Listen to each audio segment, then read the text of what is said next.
Enfin, à tous. Donc pour cette préparation de Hashem à Rosh Hashanah, j'ai choisi une Mishnah dans Pirkei Avot.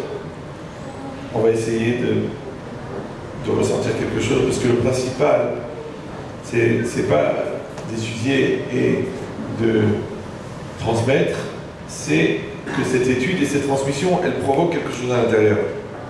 Parce que vous savez que sauf arrête l'id kashot, la finalité du bois est de durcir. Et ils disent, mais sauf Alev l'id kashot. Malheureusement, le cœur aussi, il se durcit. Et après, on perd la sensibilité. Et on arrive à devenir des robots de la religion, ce qui est une maladie très très grave et malheureusement trop répandue. Donc on va essayer, Bezrat Hashem, de nous faire à nous-mêmes un petit effet pour rentrer dans ces chagim avec le cœur et avec des sentiments, puisqu'on sait que le Rav Dessler, toujours il explique qu'à l'Ève ou à Metsiout, le cœur c'est la réalité. Donc il peut se passer des choses dans la bouche, il peut se passer des choses dans le corps, il peut se passer des choses dans la tête, principal qu'il se passe quelque chose dans le cœur. Et quand on dit dans le cœur, c'est pas des émotions, c'est que dans la réalité, dans l'essence de la personne, que ça bouge à l'intérieur. Alors c'est marqué comme ça, Rabbi Hanina, c'est la 11e Mishnah du Perek Gimel de Pirkei Avot. Rabbi Hanina ben Dosa Omer, il a dit Rabbi Hanina ben Dosa, Kol shir atcheto kodemet leformato, tout celui que sa crainte de la faute, elle passe avant sa sagesse, chormato mitkayemet, sa sagesse s'accomplit. Et après il dit chormato kodemet leratcheto, et tout celui que sa sagesse passe avant sa crainte de la faute, en chormato mitkayemet, sa sagesse ne s'accomplit pas. Cette Mishnah est très bizarre. Déjà, qu'est-ce que ça veut dire que... Pourquoi le Tana il a choisi Iratret, la crainte de la faute? C'est-à-dire il y a Irat Shamaim, il y a Irat Tret, il y a Irat Haonesh, la crainte de la punition. Pourquoi il a choisi juste la crainte de la faute? Deuxièmement, qu'est-ce que ça veut dire que la crainte de la faute, elle passe avant la sagesse? C'est quoi avant? C'est-à-dire comment c'est au niveau chronologique, au niveau de l'importance? Comment ça marche? Troisièmement, c'est quoi la chokma dont on parle ici? Sa sagesse, elle passe avant la chokma, avant la sagesse. De quoi? Quelle sagesse on parle? On parle de la philosophie, de la psychologie, de la physique nucléaire. De quelle sagesse on parle? C'est quoi? Iratcheto kodemet les chokmato. Quatrième question, il a dit tout celui que sa crainte de la faute, elle passe avant sa sagesse s'accomplit. Mais non, il fallait dire le contraire. Celui qui fait passer sa crainte avant la sagesse, la crainte s'accomplit, puisque c'est ce qu'il a mis en avant. C'est bizarre. Vous suivez ou vous dormez bien? Je n'arrive pas à savoir. Parce que c'est un taux de réactivité qui est proche du commun. Alors, donc, la tour elle est vivante, il faut... Ouais. Bon, je sais que vous êtes concentrés, mais restez-le en un seul mot. Donc, quand c'est marqué que la crainte, elle passe avant la sagesse, on aurait dû dire, et la crainte s'accomplit. Non, on dit tout celui que sa crainte passe avant sa sagesse s'accomplit. Alors si c'est la sagesse qui s'accomplit, il fallait faire passer la sagesse avant la crainte. Et enfin, dernière question, ça je ne sais pas si on aura le temps de répondre, puisque la nuit ne dure que 8 heures, c'est, mais pourquoi après, ensuite il dit le contraire, c'est-à-dire il explique le contraire. Vekol, chez Chormato Kodemet Lirat Treto, tout celui que sa sagesse passe avant sa crainte, alors sa sagesse ne s'accomplit pas. Ben, on avait compris, si tu rentres dans la piscine, tu sors mouillé, si tu rentres pas, tu sors sec. Si tu peins la palissade, elle est peinte, si tu la peins pas, elle n'est pas peinte. À quoi ça sert de dire l'inverse? On a compris, puisque c'est la loi de causalité. Si cela entraîne cela, donc on a compris que si tu ne le fais pas, ça n'entraîne pas. Tu n'as pas besoin de prendre des mots en plus pour le dire. Alors pour essayer de répondre à quelques-unes de ces questions dans un temps record, il faut comprendre, quand on dit iratret, la crainte de la faute, on a dit il y a plusieurs ira. Il y a la irat haonesh, la crainte de la punition. D'accord? Donc ça c'est un petit peu une dimension un peu infantile. J'ai peur de prendre des coups, j'ai peur que je vais me faire attraper, j'ai peur. Et ça c'est une dimension où la personne elle est distante d'Hachem. D'accord? Comme un enfant, il a peur qu'on le frappe. Donc il dit mais pourquoi t'as menti? Parce que j'ai peur que tu me frappes. Mais je t'ai jamais frappé. Ouais mais j'ai peur que tu me frappes. Donc là c'est plus de l'ordre du prétexte. C'est qu'il y a la différence entre une raison et un prétexte. Non? Quand quelqu'un a un problème, il va se débarrasser du problème. Comment? En donnant une raison. Maintenant, des fois c'est une raison, des fois c'est un prétexte. Maintenant, comment tu sais quand c'est une raison ou quand est-ce que tu sais que c'est un prétexte? Parce que la raison est raisonnable. Le prétexte n'est pas raisonnable. Donc si c'est pas raisonnable, c'est que c'est un prétexte. Ce qu'on appelle en psychologie le taux de FTG, c'est-à-dire la proportion de foutage de... Comment toi tu te moques de toi? Vous me suivez ou non? Comme l'autre il me dit il m'a obligé, je dis attendez, ça a duré 6 mois, je crois que ouais. Tu dis si il m'a obligé, c'est à cause de la barnassa j'ai volé. Non, il y a d'autres manières de gagner de l'argent. Donc tant que quelqu'un ne peut pas mesurer combien lui-même il se moque de lui-même, ouais, il va être obligé d'inventer des prétextes. Maintenant, s'il s'écoute vraiment, si ce qu'on appelle le chouch à émettre, le sens de la vérité, il devrait savoir, au moins, lui, quand lui, il se moque de lui. Que les autres ne le savent pas, c'est normal, c'est un bon acteur. Mais que lui, il ne le sait pas, c'est très grave. C'est une maladie d'ailleurs qui s'étudie en faculté, ça s'appelle la mythologie. C'est l'étude de la mytho, d'accord? Jusqu'à quel point? Maintenant, devant Hachem, ça ne veut rien dire de se mentir. Parce que lui, il est émet. Même émet, c'est un nom d'Hachem. Donc comment quelqu'un se ment? Il n'y a pas de baratin devant Hachem. Et le baratin, c'est pas un endroit où on sert des tisanes. Ça va?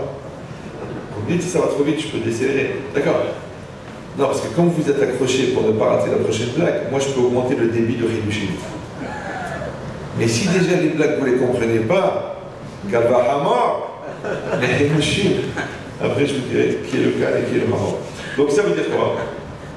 Non, ça veut dire qu'à l'extérieur, l'arfifout est une option. Mais chez un juif, c'est obligatoire. Il ne peut pas être Allah. La vie passe trop vite. Je vois des gens qui se réveillent, je crois que j'ai raté le train de la vie. Je fais non, bah, c'est la gare qui est partie. C'est pas grave.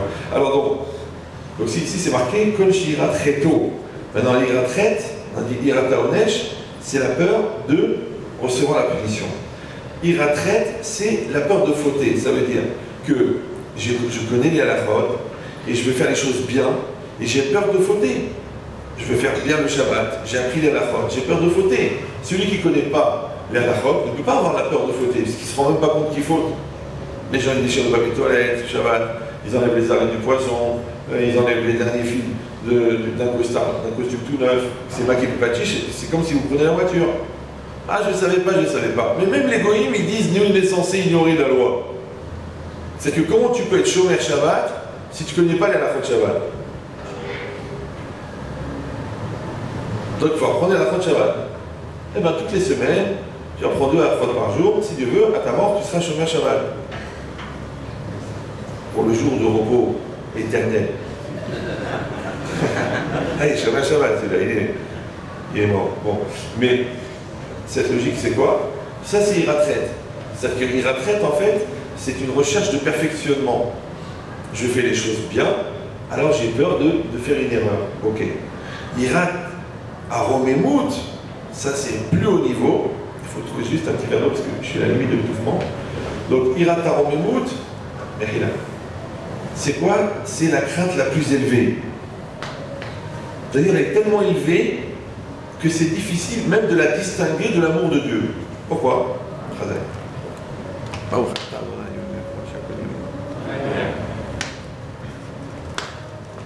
Pourquoi? Parce que, en fait, Irat Aromemut, c'est que j'ai une relation avec Hachem qui est tellement bonne, qui est tellement bien, tellement je suis bien avec lui, je suis bien dans ma prière, je suis bien dans mon Shabbat, je suis bien dans ma relation, alors j'ai peur de gaspiller cette relation. D'accord? Donc on n'est pas au niveau j'ai peur des coups, on n'est pas dans le niveau j'ai peur de faire des erreurs, j'ai peur de gaspiller cette relation. C'est comme si j'ai un bon ami et je sais pas, il était énervé, il m'a dit un gros mot. Tu sais quoi, je laisse tomber, parce que c'est un bon ami, j'ai pas envie de gaspiller ça. Ah, et mon ego, et ma gava, et mon cavote, je veux pas, ça m'intéresse pas. Ouais. C'est comme si, moi je vois beaucoup de gens dans le Shalom Bayit, je leur dis, mais comment vous pouvez vous remettre en cause votre couple pour un problème qu'elle a brûlé une omelette, ou qu'elle a fait une rayure sur la voiture, ou que votre mari, il a les yeux qui se promènent un petit peu par hasard, ouais. Ça veut dire qu'en fait, il n'y a pas de shalom. Comme tu veux ou non? Parce que si quelqu'un il a le shalom, eh ben, il va annuler ces bêtises-là pour le shalom. On a vu la paracha de cette semaine. J'étais à Montréal ce Shabbat, le Rav, qui était à côté avec moi, il m'a dit, regarde ce chidouche, c'est écrit dans la Torah, Kimatse Ervat Dava. Lorsqu'un homme il va trouver Ervat Dava, c'est-à-dire il va trouver que sa femme l'a trompé, alors avec la tabla c'est fait Chitout. Il va lui écrire un livre un guet de séparation. Tout c'est sorti incompatibilité d'humeur. C'est bizarre, non? Les gens divorcent comme ça, comme s'ils étaient touchés de cécité, ils deviennent aveugles. Je peux plus la voir. Elle va mettre des lunettes. On s'entend plus. Mais il y a des appareils. C'est que la personne, au fond, elle ne veut pas travailler. Elle ne veut pas grandir. Et elle ne veut pas faire bitoul. Parce que Liège bitoul, moi, quand les gens ils viennent, ils me disent, regardez, ma femme elle est comme ça, mon mari est comme ça. Je dis, écoute, la Torah, elle a dit que s'il y a un morceau de cochon, du vrai cochon, mais vraiment garanti, certifié cochon, qui tombe dans 2 morceaux de viande cachère, si on n'a pas fait exprès, et qu'on n'arrive pas à reconnaître, et que c'est mélangé, c'est caché. Tu peux manger. Les Chachamim, ils ont dit, bon, on va faire une khumra, il faut 60 fois plus. 60 fois plus, c'est-à-dire qu'il y a 61 morceaux de viande dans la dafina de la bar mitzvah, parce qu'un gars, il a mis un morceau de cochon dedans, ça fait 61, il voulait faire une tova, il a dit, allez madame Benichou, je vois que vous êtes embêtée, il manque une part. Il a été chez le boucher, le gars, il a mis un morceau de cochon, on ne reconnaît pas, ils ont été demandés au Rav, ça va tirer dans 1 heure, le Rav il a dit, écoutez, c'est caché. Le bruit il a couru un peu dans la bar mitzvah, qu'il y a un morceau de cochon qui est tombé, on a servi tout le monde, chacun il regarde son assiette. Est-ce que c'est moi qui suis tombé? Parce que chacun il sait qui il est, et il y a une loi que ce qui se ressemble s'assemble. Et là, même si tu as un côté artiste, c'est ni de l'art, ni du cochon. Mais c'est caché. Parce que je vis tout. Alors quand quelqu'un il me parle d'un défaut, chez l'autre, je dis, donne-moi 60 qualités. Il y en a qui ont du mal, la vérité. Même à une, ils n'arrivent pas. Il y a des gens qui sont normaux. Elle rentre à la maison, elle est sympathique, elle est disponible, elle me supporte, elle accepte mon caractère. Ma mère, pendant 17 ans, elle m'a donné 8 enfants. Ils arrivent à 60. Et quand ils arrivent à 60, je lui dis, dis-moi, comment le défaut que tu as trouvé, il ne s'annule pas dans la majorité? Puisque même le cochon, Yeshbitoul. Ça va? Alors moi, je te donne un exemple par rapport au Shalom Bayit. Mais en vérité, dans la vie, c'est pareil. Comment tu te plains de la vie, toi? Ouais, le magasin ne marche pas, l'appartement il ne se vend pas, mon fils c'est des trucs, je suis déçu parce que je croyais que c'était comme ça, l'associé m'a fait, mais papa, Yeshbitoul, tu es vivant, tu es en bonne santé, tu n'as pas le cancer, tu as une famille, tu vis en France en paix, le business il marche. Combien tu as de valeurs extraordinaires dans ta vie? Comment il n'y a pas de bitoul? Comment tu te plains? Ça s'appelle Irataron Merout. C'est que je suis tellement bien avec Hachem que j'ai peur de polluer cela avec une avéra. Donc quand le Yetzirara vient chez moi, il m'a dit, allez, lâche-toi un petit peu, fais un lachonara, regarde cette chose dégueulasse. Je dis, je peux pas, je suis bien avec Hachem, je suis bien. Pourquoi? Je vais fauter, après je vais avoir un bas, après chaque fois que je vais avoir un problème, je vais dire à cause de ça, chaque Yom Kippour, je vais me sentir mal. D'accord? Donc ça va? Petite ambiance. Pourquoi c'est pas la peine d'y aller à 40? Restez à l'intérieur, s'il vous plaît. Restez à l'intérieur, s'il vous plaît. Alors d'accord, restez à l'intérieur. Alors restez à l'intérieur, s'il vous plaît. On va aller, restez à l'intérieur. Donc ça veut dire quoi? Je suis pas habitué, c'est toujours comme ça, Lyon, c'est une ambiance. Mais restez calme, le pire est à venir. Donc, c'est les soirées d'élection, c'est comme ça, c'est très nerveux. Donc ça veut dire quoi? En tout cas avec lui, avec moi, je veux dire, ça se passera pas comme ça. Donc ça veut dire quoi? Ça veut dire... De quoi je parlais? Oui, Irat à Renémout, d'accord? Donc ça veut dire que, en fait, ce sont des étapes. Et le plus tôt possible, il faut arriver à cette étape-là extraordinaire. Comme dans le couple. Au début, Shana Rishona, c'est quoi? Chacun il pense que l'autre il a 100% tort. C'est comme Irata Onesh. Après, il y a Iratret, c'est-à-dire que je vais m'arranger avec ma femme. Alors je fais attention de ne pas faire des bêtises. Je veux faire plaisir à mon mari. Alors je fais attention de ne pas faire des bêtises. Et le troisième niveau, avec la femme et le mari, c'est Irata Onemout. Ça veut dire on est tellement bien, Anachnu Kolkar Beshalom. J'ai une femme tellement extraordinaire, j'ai un mari extraordinaire, que je ne vais même pas commencer à chercher des défauts ou à chercher des bêtises. Pourquoi? Parce que j'ai ce niveau-là.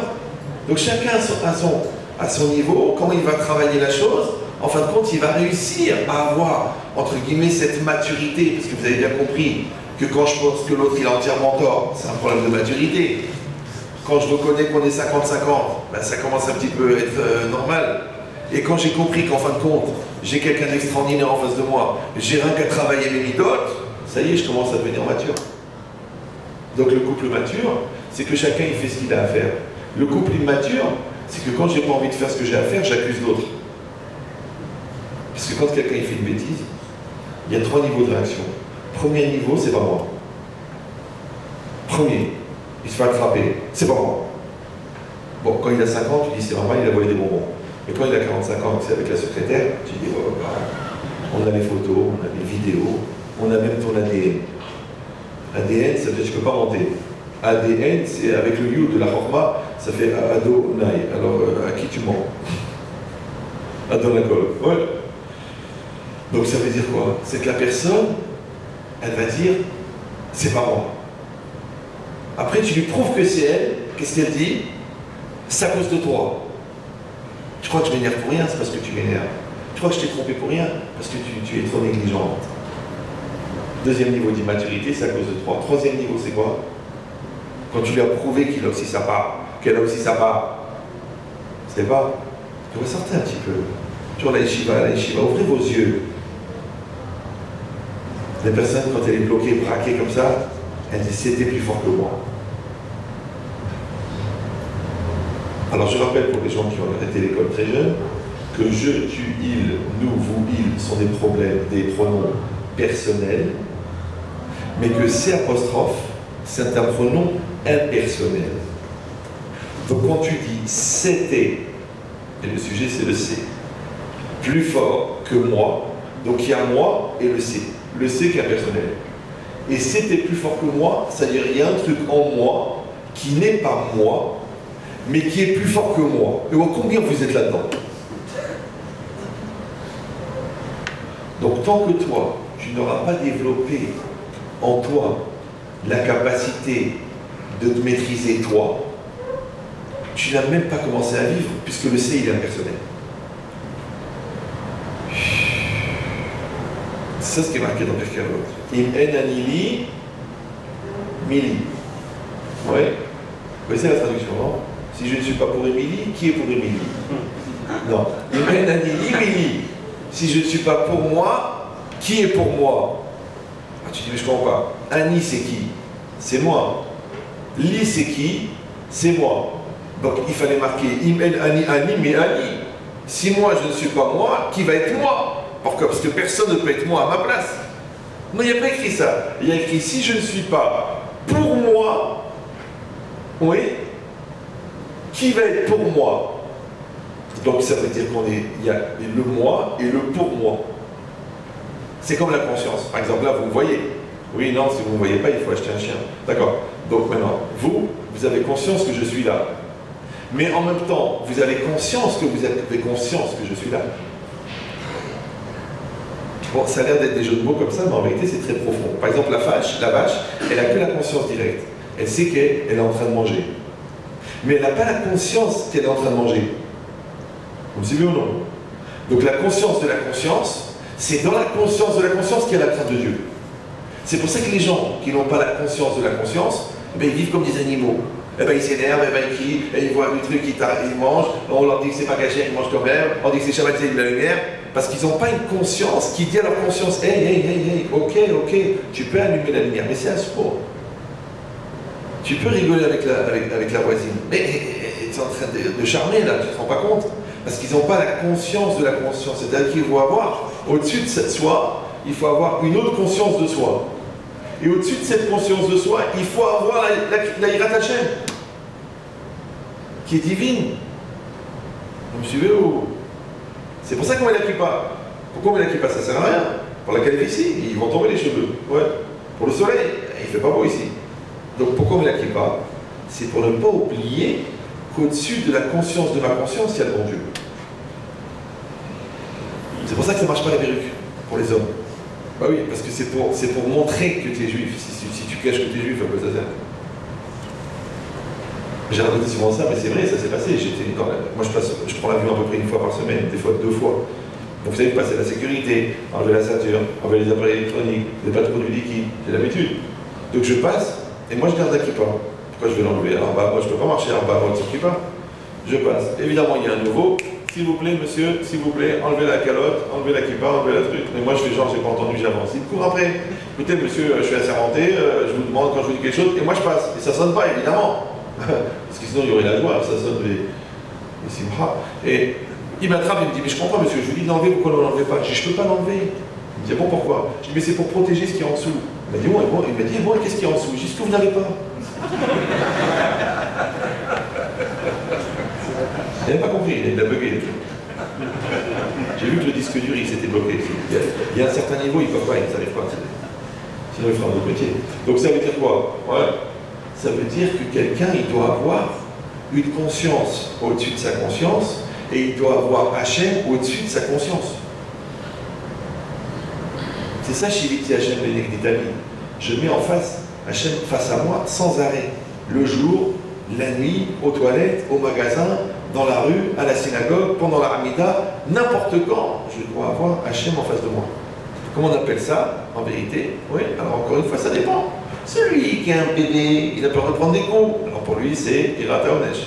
Celui qui est déjà dans la lacha, mais qui a peur de ne pas avoir atteint la perfection, pour lui, c'est Irafet.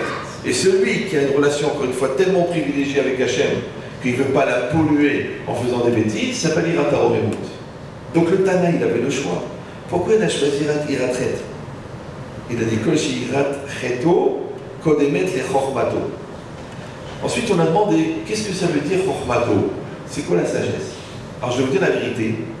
Les 3/4 des commentaires sur la Mishnah, ils disent ici que Chochmato, ça veut dire la Torah, l'étude de la Torah.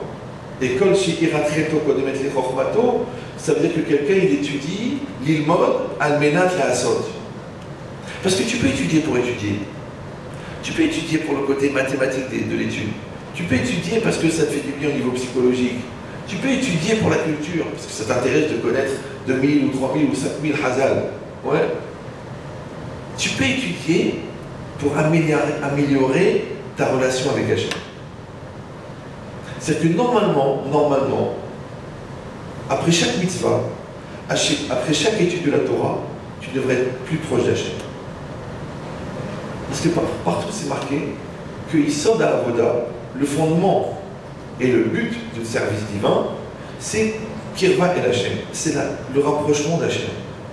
C'est-à-dire que quand tu mets les téphilim, après tu devrais sentir que tu es plus proche d'Hachem. Quand tu fais bien le Birkat Hamazon, tu devrais sentir que tu es plus proche d'Hachem. Quand tu as fait une belle Hamida, tu dois sentir que tu es plus proche d'Hachem. Vous avez dit, ah, quand même, Halom Tov, Halom Shalom. C'est pour ça que même dans la prière, par exemple, il y a une mahloquette entre Ramban et Rambam. Ouais. Et Rambam, il dit que Tfila, Ramban, il dira que Beshat Hatzorer. C'est-à-dire que Minatora, on prie tous les jours, mais Minatora, la mitzvah de prier, c'est que quand tu as un cas de force majeure. Pourquoi? Parce que Béhémet, quand tu as un cas de force majeure, l'enfant de 4 ans, il est tombé de l'armoire, il a la tête en sang, tu vas aux urgences, et on va faire un scanner, et tu trembles de peur qu'il a quelque chose dans sa tête, je te dis que cette prière que tu vas faire, ça c'est une prière. Ouais. Le problème, c'est est-ce qu'on peut prier tout le temps comme ça? Parce que nous, on va à la prière. Je vais dire, oh, il reste là, allez-y, monsieur Cohen. Oh non! Bon, c'est bien, c'est beau, on prépare l'élection du prochain Pavarotti, mais au niveau de la prière, est-ce qu'on a prié? Comme je dis non. Le Hazonish qui est connu, qui était très religieux, le Hazonish, il aurait pu habiter à Villeurbanne. Ouais. Le Hazonish, il a dit, à la fin de sa vie, il a dit, j'ai encore la force d'étudier. C'est quelqu'un qui faisait à peu près 150 pages de Gemara par heure, d'accord? Il dit, j'ai encore la force d'étudier, mais j'ai plus la force de prier. Alors tu dis, comment il priait? Ça prend les forces de prier. Les gens ils disent, moi je fais l'effort, je suis venu, et ils tournent des pages. C'est comme il est dans la clim, ça fait du courant d'air. Non! Tu pries, ça prend des forces.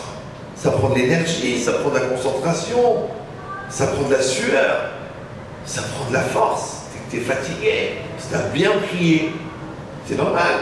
Tu sais, quelqu'un qui a peur, ça fatigue. Quelqu'un qui a mal, ça fatigue. Quelqu'un qui est soucieux, ça fatigue. Alors comment ça se fait que la prière, elle fatigue pas, toi?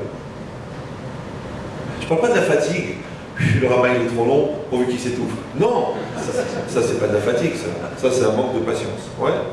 Mais de la fatigue, c'est-à-dire que tu as mis de l'énergie. Moi j'ai fait beaucoup des shabbats plats, des choses comme ça.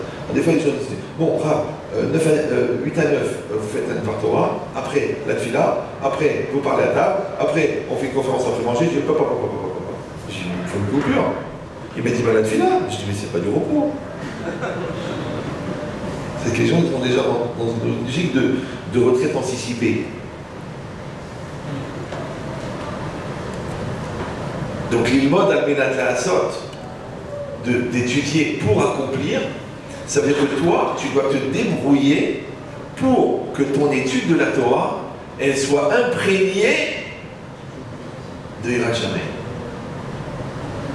C'est pour ça qu'on dit l'idéal, c'est que n'importe quel sujet que tu étudies, après tu vas voir la halakha sur le sujet. Tu dis, bon, j'étudie Baba Kama, les dommages. Oh, ça prend 5 minutes, tu regardes en haut le Harim Mishpat, si tu as la conclusion de la Gemara, tu as vu le Tosfot, tu as vu Rashi, tu lis le Rambam, c'est une phrase dans le Rambam, une halakha. Et après tu regardes le Rosh, si tu peux tu regardes le Ran, si tu as le Ran, le Rosh et le Rambam, tu sais à partir de quoi le Mechaber, Rabbi Yosef Karo il a été posé. Et après tu regardes le Mechaber. Ça va? Donc maintenant tu as une halakha. Une halakha. Tu n'es pas un Dayan, tu ne connais pas tout Rosh Mishpat, mais tu connais une halakha. Donc c'est bien ou non? Et pareil dans Brachot, j'étudie Brachot. Ouais, alors on t'a dit que, je sais pas moi, qu'il y a le Ikar et le Tafel. Donc quand tu manges du riz avec des petits pois, tu fais la bracha sur quoi? Sur les petits pois ou sur le riz? Moi j'ai dit, si tu manges pour le riz, parce que tu veux te nourrir, tu fais la bracha sur le riz. Donc tu fais que Mizonot. Tu fais pas Adama sur les petits pois. Bon, donc maintenant tu l'as vu dans la Gemara, tu l'as étudié, que la Kavos, c'est dans le 6e période de Brachot. Après tu regardes la halakha, c'est une phrase, une halakha. C'est trop dur. Prends le Yalkut Yosef. Bon, en français, c'est pas grave, j'ai une halakha. Donc maintenant, qu'est-ce qui se passe? Quand tu vas rentrer dans la réalité, tu n'as pas seulement qu'à passer une heure de Torah, c'est pas seulement que tu as une connaissance quelque part que tu as appris, c'est aussi que maintenant, quand tu vas voir la cérémonie avec les petits pois, tu vas dire à ta femme, ah chérie, là, je vais faire mes zonotes. Ouais, parce que le khim acharika, on fait d'après le principal. Extraordinaire. Donc tu veux ou non? Voilà. Donc qu'est-ce qui est marqué ici? Ici, c'est marqué que ton étude, elle doit être imprégnée de Yirat Shamayim. Et si vous dites, bah, c'est pas toujours évident, on n'a pas toujours le temps, déjà on consacre 1 heure, 2 heures d'étude. Mais fais attention quand même. Parce que si tu as Yirat Shamayim, si ton étude n'est pas imprégnée de Yirat Shamayim, non seulement que ton étude, c'est même pas sûr qu'elle a un chef d'étude, un niveau d'étude, ouais, parce que c'est juste pour passer le temps, pour faire de l'ambiance. Mais en plus de ça, quand c'est marqué que la Torah elle protège, la protection de la Torah, elle vient du fait que ta Torah, elle est imprégnée de crainte.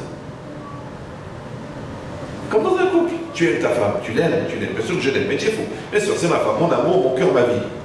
Maintenant, si ton amour n'est pas imprégné de respect, par amour, tu vas l'insulter. Ben oui, parce que comme tu l'aimes, il y a de la passion.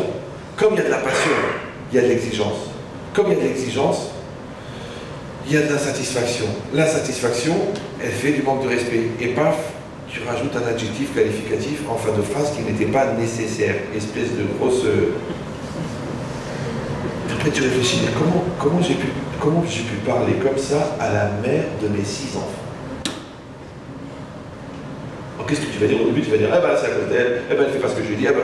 Après tu deviens intelligent, ça prend quelques mois, et tu dis, mais en fait c'est un manque de respect. Et le manque de respect vient de quoi? Du manque de considération. C'est-à-dire que si toi, en même temps que tu développes l'amour, tu ne développes pas la considération, c'est ton amour qui va amener les insultes. C'est ton amour qui va amener la colère, c'est ton amour qui va amener la déception. Pourquoi? Ça s'appelle les défauts induits par les qualités. Par exemple, les enfants, on les éduque à être gentils. Donc ils sont gentils.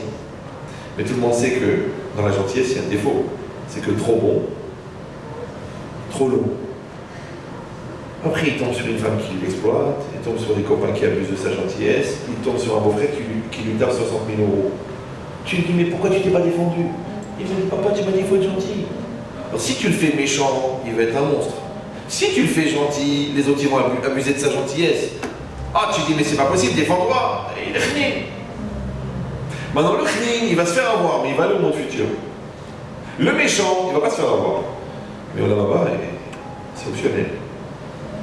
Blinéder. Ça s'appelle les défauts induits par les qualités. Monsieur, non. Parce que quand tu as une qualité, cette qualité elle entraîne un défaut. Donc il faut que tu fasses un double travail. En même temps, tu développes le défaut, alors, en même temps, tu développes la qualité, et en même temps, tu développes un système pour gérer les défauts induits par la qualité. Par exemple, celui qui étudie beaucoup la Torah, il doit beaucoup travailler sur les kapsroutes. Parce que comme il va apprendre beaucoup, il va devenir parfait. Et comme il est parfait, il va voir les imperfections. Donc s'il n'a pas donné kapsroute, sa recherche de perfection, elle va devenir de l'intolérance pour les autres. Donc plus tu es intelligent, plus il faut faire presser. Sinon, tu vas être un stromon. Tu vas être un dictateur. Et c'est marqué comme ça. C'est une réalité physique et c'est marqué comme ça. Donc ça veut dire que tu vois qu'à chaque fois que tu fais quelque chose, tu es obligé de faire le compensatoire pour arriver à l'équilibre. Comme dans une voiture, il y a la direction pour conduire, mais il y a les amortisseurs. Parce que quand il y a un virage, tu tournes. Mais si tu n'as pas les amortisseurs, tu sors de la route. Maintenant, la direction s'appelle la akhlata, s'appelle la structure mentale, s'appelle la force de décision. Mais les amortisseurs, c'est les midotes. Si tu n'as pas les midotes, à quoi ça te sert d'avoir la force de décision? Parce que tu vas pourrir le monde avec tes midotes. Pourrir. Donc il faut que tu aies la direction très très forte. Et en même temps, il faut les midotes. Donc il faut travailler les deux en même temps. Maintenant, c'est très très compliqué quand vous devez donner de la valeur à quelqu'un ou du kavod à quelqu'un. Est-ce qu'il faut rechercher la capacité de réflexion et d'affirmation quand tu dis waouh, quel homme, waouh, quel rave? Ou est-ce qu'il faut chercher les midotes? Parce que s'il n'y a pas les midotes, qu'est-ce que tu vas faire avec ta capacité de réflexion? Donc il faut les deux. Maintenant, ce mélange, cet équilibre extraordinaire entre ta chorma, ta sagesse, ton étude de la Torah, et ta yira, elles vont donner un limoud qui soit le ménage de la sorte. Et ça va donner la direction de ton limoud, et ça va donner la direction de ta vie. Parce que comment tu vis? Tu réfléchis. Parce que vous savez, je le prenais pas mal, mais on va tous mourir, vous savez ça. Tout le monde. Tous. Tu dis non, rejette. Plus tard, moins tard. Même celui qui est arrivé toute sa vie à l'heure, en retard ce jour-là, il va venir à l'heure. Donc le problème, c'est pas si on va mourir ou on va pas mourir. La question, c'est qu'est-ce qu'on a fait avant? Oui, qu'est-ce que tu as laissé? Tu as laissé des enfants éduqués, des dettes qui sont payées, une femme qui est épanouie, ta neshama, elle est nickel, les 613 mitzvot, tu les as accomplis, la Gemara, tu la connais, la Lacha, tu es clair, c'est ça qui va rester. Tout le reste, c'est des halomot. Ah, mais j'ai des immeubles, ah, mais qu'est-ce que ça change? La vérité, qu'est-ce que ça change? Une fois, quelqu'un est venu me dire, ah, mais Chétri, dites-moi Psartek. C'est une marque de téléphone d'Israël. Je dis pourquoi? Il m'a dit, je viens d'acheter le 450e appartement. J'aurais voulu m'impressionner. Je dis, vous savez, monsieur, on va tous finir dans un studio en longueur. C'est rare qu'un gars il se fait enterrer dans un 3 pièces, avec baie vitrée, toit ouvrant, téléphone intégré. Il y en a, il allait mourir, il dit à sa femme chérie, quand je meurs, tu me mets le téléphone. Si je me réveille, je t'appelle. Elle dit, bien sûr, mon amour.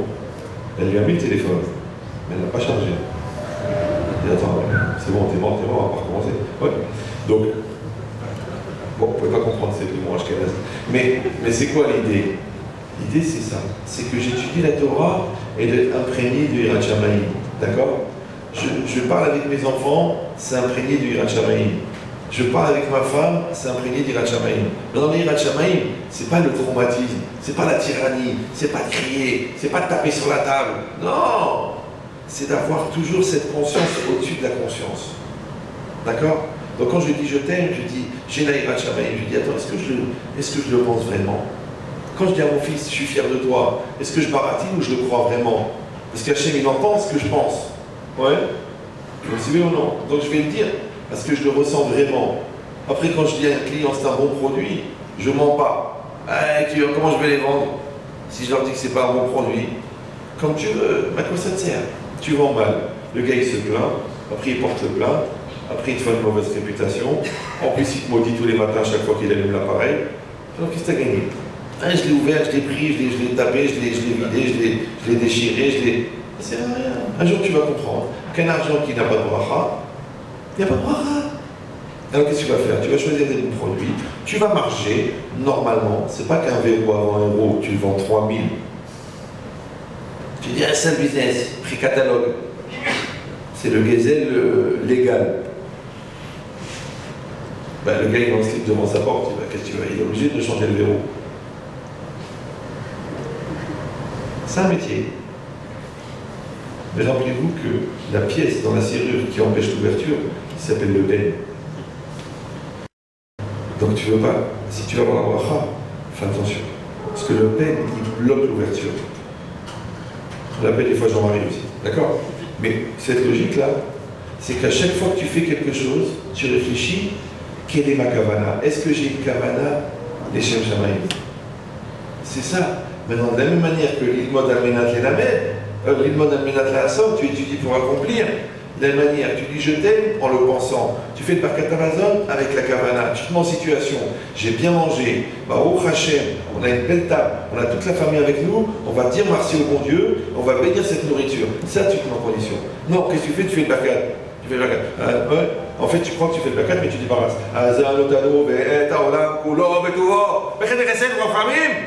veut dire rêver de votre mère. On ne voyez pas qu'elle est fatiguée, non? Si tu veux les engueuler, engueule-les. Mais ils n'engueulent pas pendant le Birkat Hamazon. Maintenant, Ata Mevarech et Hachem. D'accord? Le Birkat Hamazon, tu sais ce que c'est le Birkat Hamazon? D'abord, c'est la Torah. D'accord? Et en plus de ça, il dit le Nefesh HaChaim, ça s'appelle Tenoros d'Elohim.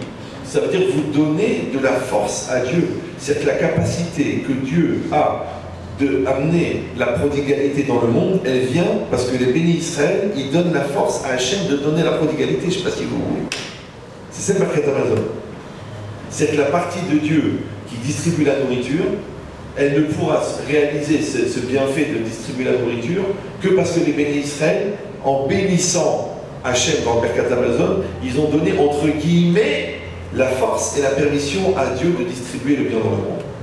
Et c'est maintenant que tu décides de penser à autre chose. C'est maintenant que tu décides de débarrasser la table. Maintenant, tu fais le Birkat Hamazon. Après, débarrasse toute la journée, tu sais quoi? Fais toute la vaisselle. Mais quand tu fais le Birkat, fais le Birkat. C'est pareil, tu pries. Les gens, ils prient à la synagogue, ils deviennent le stapler.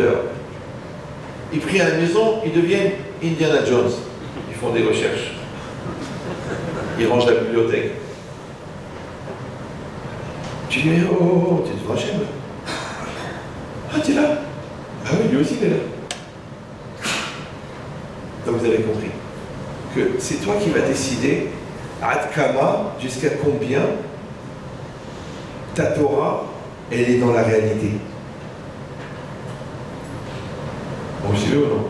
Moi, j'avais un copain, moi, à l'Yeshiva, qui était un malade mental, un vrai malade mental. Il étudiait beaucoup, un malade. Et quand il sortait, il enlevait ses lunettes. Il sortait de la Yeshiva, il enlevait ses lunettes. Des fois, il s'est pris des poteaux, le pauvre. Mais il enlevait les lunettes. Tout le monde se moquait de lui. Ah, t'es un malade, mais t'es fou, t'es un malade. Qu'est-ce que tu vois? Mais qu'est-ce que tu vas voir? T'as qu'à tourner les yeux. Il enlève les lunettes. Maintenant, aujourd'hui, il est Rosh Yeshiva. Il est Rosh Kollel. Il a écrit des livres. Et ceux qui se moquaient, ils sont chômeurs ou là, professeurs du CM1. T'as vu? Tu vois le gars, ce qu'il a pris sur lui. Il a fait la même chose que toi, il a fait les mêmes nombres d'années d'Yeshiva. Mais lui, il l'a fait avec la Hira. Il a rajouté ça. C'est comme une viande sans épices. Tu peux la manger, elle est cuite. Mais tu te dis, mais c'est insipide, il n'y a pas de goût, il n'y a rien. Le mec, il la met. T'as vu ta femme, t'as vu ta mère, non? Un peu de rouge, un peu de jaune, un peu de cumin, c'est notre viande. Et bien la Hirat Shamaim, c'est les épices de la mitzvah. C'est les épices du limoud. C'est les épices de ton couple. C'est les épices de ton éducation. Et c'est ça qui va rester. Je vois des gens, ils viennent me voir. Mais j'ai dit, les enfants, sympa, ce truc. Après 20 ans d'école juive, et voilà, il m'a présenté Christine. Je lui ai dit, mais dis-moi, est-ce que tu lui as servi des plats épicés ou tu lui as juste donné ce qu'il devait manger? Il faut épicer, et des Torah, et de la proximité, et des petits voyages tous les deux, et tu ouvres ton cœur, et tu lui parles sincèrement, et quand il est petit, tu lui racontes des histoires. Quand il a 14 ans, tu lui donnes des principes, et quand il a 16 ans, tu lui fais des confessions. Parce que pourquoi tu veux qu'il s'ouvre à toi? Parce que toi, tu t'ouvres pas à lui. Oui, tu dis, oui, mais c'est vrai, mais mon père, il n'était pas comme ça. Nous, on nous a élevés à la dure. Ok, mais sur 6 frères, il y en a quand même 5 qui sont dépressifs, c'est vrai. Et les générations d'avant, c'est pas comme les générations de maintenant. Nous, on savait prendre la tréha. Aujourd'hui, même la tréha morale. Moi, je me rappelle, j'étais tout petit, j'avais peut-être 6-7 ans, et je marchais en traînant les chaussures. Mon père, il m'a arrêté. Mon père, il m'a arrêté, on était dans la rue. Je me rappelle, c'était boulevard Sébastopol. Regarde comment. Je me rappelle encore. On s'est arrêté. Il m'a dit, mon fils, il ne faut pas traîner les chaussures. J'ai pu traîner. À 58 ans, jusqu'à maintenant, je ne traîne plus les chaussures. Moi, je dis, c'est marrant, mes enfants, je le répète 32 000 fois, et ils traînent les chaussures. Bon, c'est une autre génération. Ouais. Mais en tout cas, ce qui est sûr, c'est que tu as compris comment il faut imprégner la chose. Mais il y a une autre lecture. Ça, vous avez compris maintenant. Irato, Kodemet Lechokmato, c'est l'ilmod, Almenat Lasot, étudier pour accomplir. Mais il y a une autre lecture que j'ai entendue il y a une trentaine d'années, qui disait comme ça. Un homme, toute sa vie, il a 2 projets, il a 2 trajectoires. Parce qu'en même temps, tu es un homme, et en même temps, tu es un Israël. Donc tu sais que tu dois faire tes études, tu dois faire ton business, tu dois nourrir ta famille, tu dois payer tes dettes. Et à part ça, tu dois être un sadique. Tu dois accomplir toutes les mitzvot. Tu sais qu'à 120 ans, on va te demander des comptes. Maintenant, il y a 2 manières de vivre ces 2 projets. Soit tu les vis en parallèle, soit tu les vis en superposé. J'explique. Il y a des gens qui me disent, écoute, il y a le business et la religion, il ne faut pas tout mélanger. D'accord? Donc à la synagogue, 20 000 euros, 30 000 euros, 40 000 euros, dans le business, embrouille, magouille, travail. Tu dis, attends, la synagogue, il y a Dieu, au travail aussi, il y a Dieu. C'est normal. Oui, je vois à la maison, le gars, il est un monstre d'insultes et de gros mots, et dehors, le poli, le rinin, l'extraordinaire. Il est généreux dehors, il est radin dedans. Je dis, mais chérie, c'est le même gars dedans et dehors. Comment tu peux avoir 2 personnalités, toi? Ah, c'est marqué ici. Ton projet personnel de devenir, ça s'appelle Chokhmato. Maintenant, ta relation, ton projet avec le divin, dans les mitzvot, s'appelle Irato. Maintenant, ça veut dire quoi? Iratreto, Kodemet Chokhmato, c'est que dans ton projet divin, dans les études que tu vas faire, dans le business que tu vas ouvrir, dans la cheval que tu vas choisir, que ça c'est de la chokhma, c'est-à-dire c'est un projet personnel. Il faut faire toujours précéder le filtre de la crainte. Comme c'est bien ou non? Tu vas te marier, d'accord? Qu'est-ce que tu penses de cette fille? Ah, est-ce qu'elle a des bonnes midotes? Alors je rappelle que midot en hébreu, ça veut dire aussi mensuration.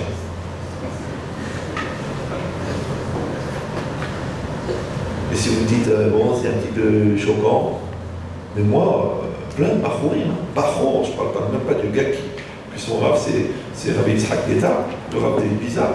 Même des gens qui sont à la yeshiva, ils me disent, Rabbi Yitzhak, si vous me présentez quelqu'un, mais je préfère voir une photo. Je dis, mais t'as vu ta gueule? Je veux dire, mais il faut qu'elle me plaise, il faut qu'elle me truc, il faut que... Je dis, bah, mais tu n'épouses pas une poupe en plastique, c'est une personne. Ils sont bizarres, ça c'est pas trop. Imagine le junkie ou la chalala, qu'est-ce qu'il va me demander? Il faut être en relief. Ou la nouveauté de produit pendant 15 jours avec la possibilité de le renvoyer avant la date d'expiration. C'est bizarre, non? C'est-à-dire, tu vois le niveau de superficialité. Moi, je connais quelqu'un, quand il est venu au Chidour, il n'a pas regardé la jeune fille pendant 2 heures. C'est qu'elle était là, lui il était là. Et il a posé des questions, comment vous faites, qu'est-ce que vous faites, quel âge vous avez, comment ça s'est passé, combien de frères et sœurs, toutes les questions, comment c'est le séminaire, pourquoi la Torah, pourquoi on connaît mal. Pendant 2 heures, elle n'a pas regardé. Tellement elle était choquée, la fille, elle a été voir celui qui a organisé chez nous, elle a dit, écoutez, moi je ne peux pas marier quelqu'un qui... Ok, bah, j'y vais, ok. Mais là, on est dans une situation de Kedusha, on est chez un rave, et il est en face de moi pendant 2 heures, il ne me regarde pas. Est-ce qu'il est malade? Est-ce qu'il est fou? Est-ce qu'il est autiste? Qu'est-ce qu'il a celui-là? Il ne me regarde pas pendant 2 heures.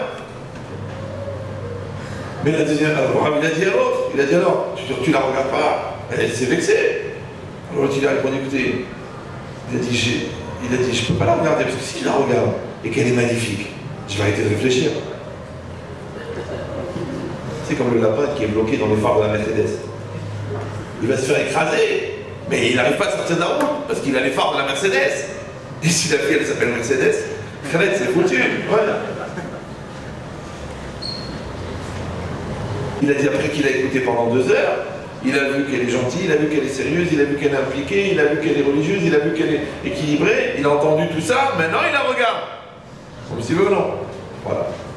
Je peux vous dire que cet événement, il est vraiment arrivé et que au Hachem ça a bien marché parce que le gars c'était moi. C'est moi le fou. Première Kisha, 2 heures, je ne l'ai pas regardé. Elle croyait que j'étais cinglé. J'avais peur. J'avais peur d'être troublé par la beauté. Et Baruch Hashem était très jolie, ma femme. Donc imagine, je reste là. C'est ça que les gens font. Ils tombent amoureux, et après, ils découvrent la personne, et il dit j'ai découvert le vrai visage. Ils viennent chez moi, après 1 an de vie de commune, j'ai découvert le vrai visage. Je sais pourquoi vous avez épousé Fantomas ou quoi? Elle avait le même visage depuis le début, mais toi, tu t'es attaché au visage extérieur. Or, tu as épousé une personne ou encore? Prends une ancienne mannequin, aveugle, sourd-muette. Comme ça, tu n'as pas de problème. Un shalom baïd de malade. Mais tu veux qu'elle ait un cerveau, tu veux qu'elle ait de l'intelligence, tu veux qu'elle ait de la générosité, donc quelque part, tu veux qu'il y ait personne dedans. Je ne vais pas chanter, ne comptez pas ça. Donc ça veut dire quoi? Ça veut dire qu'il y a un projet humain qui s'appelle le mariage. Maintenant, dans ce projet humain, il faut que toi, ta crainte, elle passe avant ton projet. Et ça, c'est le projet divin. Parce que tu n'épouses pas seulement les femmes, c'est aussi la mère de tes enfants. Et c'est aussi la grand-mère de tes petits-enfants. Et c'est même la belle-mère de tes belles-filles. Un cauchemar futur. Et tu le sais. Donc tu projettes loin, tu vois loin. Maintenant, tu ne peux pas voir loin si tu t'attaches à la superficialité. Donc ça s'appelle comment? Ça s'appelle Iratreto, Kodemet, les Chormato. Alors à ce moment-là, on a dit la Chorma, vous avez compris, c'est ton projet personnel. Et la Ira, c'est le projet divin. Maintenant, quand toi, tu vas conditionner ton projet personnel par le projet divin, alors Chormato mitkayemet. Ton projet divin, ton projet personnel, il va s'accomplir.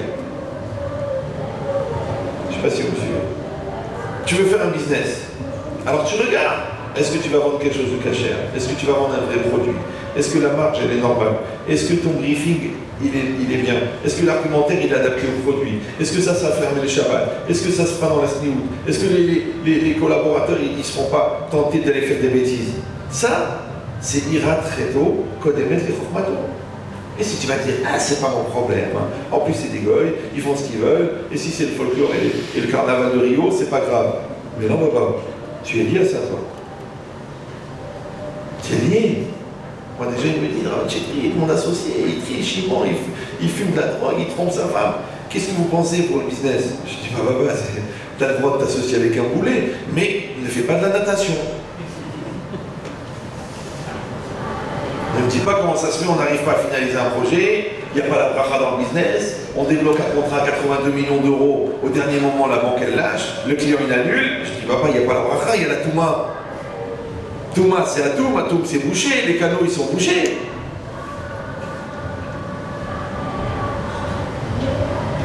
Un élève avant il était à New York et il avait eu un gros problème avec ses parents qui étaient très riches, mais il lui avait rien laissé. Il s'est marié tout seul. Il avait 10 000 $. Il m'a dit, Rav, je vais faire un business. Je dis, écoute, Mina Shamay, il y a un très grand Mekoubal, qui est Iftar aujourd'hui, qui passe à New York. Je dis, va prendre une bracha chez le Rav. Écoutez, cette histoire, elle est effroyable. Il rentre là-bas, le Rav dit, qu'est-ce que tu veux faire? Il a dit, voilà, j'ai une très bonne idée. Et pour ce business-là, je vais créer un call center. D'accord? Et on va vendre. Alors vous savez, aux États-Unis, quand vous vendez, c'est pas comme en France. Parce qu'il y a 250 millions de clients potentiels. Donc quand ça marche, ça chemart. Ah bon? Ouais. Le Rav, il a dit, ok, je te fais la bracha, mais deux conditions. Il a dit, ok. Première condition, dans ton business, les vendeurs, les télévendeurs, tu sépares les hommes et les femmes. Je me dis, ah, c'est dégoûté. Tu fais un étage pour les hommes et un étage pour les femmes. C'est pas ton problème. Tu veux une bracha ou non? Ok. Il a dit, deuxième, tu fais la cafétéria cachère. Oh non. Peut-être par erreur, il y aura un juif qui va venir comme ça, il s'est trompé de rue, il est rentré à Manhattan. Mais pourquoi c'est rare que cachère et pas cher, c'est synonyme. Donc ça va être plus cher, ça fera des frais, je démarre. Il a dit, le Rav, c'est comme tu veux. Tu as ma bracha. Et moi je te dis deux conditions. Tu sépares les hommes et les femmes, et tu fais cafétéria cachère. Maintenant, ce qui est très bizarre, c'est que les premières qui sont venues pour le remercier d'avoir séparé les hommes et les femmes, c'est les femmes. Les hommes disent, on est dans une bonne ambiance, ne font pas des remarques et des blagues bizarres, on est entre femmes, les hommes aussi, on a dit, on est concentrés, on est bien. Et le cachère, ils ne se rendaient même pas compte, les gens, ils ont mangé cachère. Vous allez dire, c'est un peu exagéré, c'est un peu tiré par les cheveux, c'est vrai. Mais la première année, il a fait 80 millions de chiffre d'affaires, de dollars. Ça veut dire quoi? C'est pas la bracha, genre le Rav il a fait la bracha. Non, le Rav il t'a donné des conditions. Ouais, la condition c'est la bracha.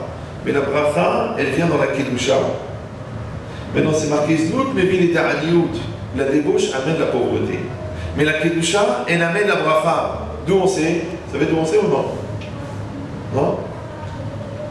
Yosef Hatzadik, il a nourri toute l'Égypte. Il y en a qui disent qu'il a nourri tout le Moyen-Orient, il y en a qui disent qu'il a nourri le monde entier. Parce que la famine était mondiale et tout le monde est venu. Comment ça se fait que lui, il est devenu vecteur, finalement, de la bracha pour tout le monde entier? Pourquoi? Qu'est-ce qu'il avait de spécial? Ce qu'il avait de spécial, c'est que c'était un jeune homme de 17 ans qui a été vendu par ses frères et qui a été racheté par un gars qui n'était vraiment pas une lumière. D'ailleurs, son nom l'indique, il s'appelait Petit Phare. Qu'il avait acheté pour ses besoins personnels, il dit Rachid, ça veut dire qu'il devait utiliser qu'une seule lessive, homo. Évidemment, la femme d'un mec pareil, elle devait être très très frustrée, donc elle devait écouter France Info toute la journée. Elle a vu une beauté de Yosef, eh ben, elle a voulu faire des choses avec lui, c'est-à-dire ne pas jouer au Monopoly. Alors un homme, 17 ans, beau, vendu par ses frères, dans un pays tellement pourri que Las Vegas à côté c'est un couvent, comment il va tenir? Mais il a tenu. Et bien, de vous à moi, soyez objectifs. S'il avait tenu 3 semaines, il avait craqué, on aurait dit, attends, le gars c'est un jeune homme, il est seul, une femme magnifique tous les jours, elle vient se présenter chez lui avec des arguments très clairs. Il aurait craqué, on aurait dit, bon, bah, au Hachem, il a tenu 3 semaines. Il a tenu 1 an, il n'a pas bougé. Ouais, il n'a pas bougé. Là, il dit ça c'est quoi ça? Ça, c'est la source de la bracha. Parce que Kedusha, Mevil et Da'ashirut. C'est pour ça, pourquoi? Parce que c'est marqué, on dit tout le matin dans la prière, Ose Mishpat la Hashukim, Hachem, il va juger, Hashukim, c'est ceux qui sont en lutte contre leur Yetzirah. Qu'est-ce qui est marqué juste après? Vous savez qu'à partir d'un certain niveau d'ignorance, il faut envisager la conversion. Ose Mishpat la Hashukim, Noten Lechem la Revim. Il a donné du pain aux pauvres. Qui c'est qui a fait ça? Aux affamés. Qui c'est? Le Marcha, il explique, il dit c'est ça. C'est ça, c'est Yosef Hatzadik. Donc ça veut dire quoi? C'est que quand quelqu'un, il va imprégner son projet de Yirat Shamayim, d'accord? C'est comme s'il a vendu 51% des parts au bon Dieu. Et si Hachem, il a 51% des parts de ton business, tu n'as pas trop à avoir peur des découvertes. Ben, c'est comme si le directeur de la Banque mondiale, il te dit on fait 50-50. Il dit que budget illimité. Et ben toi c'est pareil, quand tu le fais dans cette logique, de Hirat Shamaïm. Encore une fois, tu travailles. Je ne t'ai pas dit de ne pas travailler. C'est pas tout le monde qui peut être Kolelman. Ouais, tu travailles. Mais à chaque fois que tu as une décision à prendre, tu dis allez, qu'est-ce qui est des choses en amour? Est-ce que je suis dans un bon esprit? Est-ce que la marge elle est normale? Est-ce que l'argumentaire il est vrai? Est-ce qu'on ne triche pas sur le contrat? Est-ce que tu le fais? Mais fais le business, travaille. Vas-y, travaille, fais. Ouais. Moi je connaissais un gars, il avait une très grosse boîte d'informatique. Quand il servait un cocktail avec 10% de feuilles, il servait des petits verres de vin, parce qu'il voulait du vin, mais pas un seul, parce qu'il ne voulait pas verser le vin à chacun, parce qu'il y en a qui disent que quand tu verses le vin, si c'est un gars qui tient le verre, alors le goût il remonte à l'intérieur de la bouteille, hop, ça rentre à l'intérieur de la bouteille. Il mettait 400 petits verres de vin exprès. Mais quel bracha dans le business. Ah, tu dis, mais haram, on va jeter. Jette. Et fais cacher. Mais jette. Il va te donner encore de quoi jeter. Voilà. Hazak ou Arour, je vous souhaite la Tova, beaucoup de bracha, beaucoup de bonheur, beaucoup de réussite. Voilà. Voilà. Moi, je vais aller retrouver vos femmes là-haut, si elles ont la patience. J'espère qu'ils ne vont pas me demander de danser.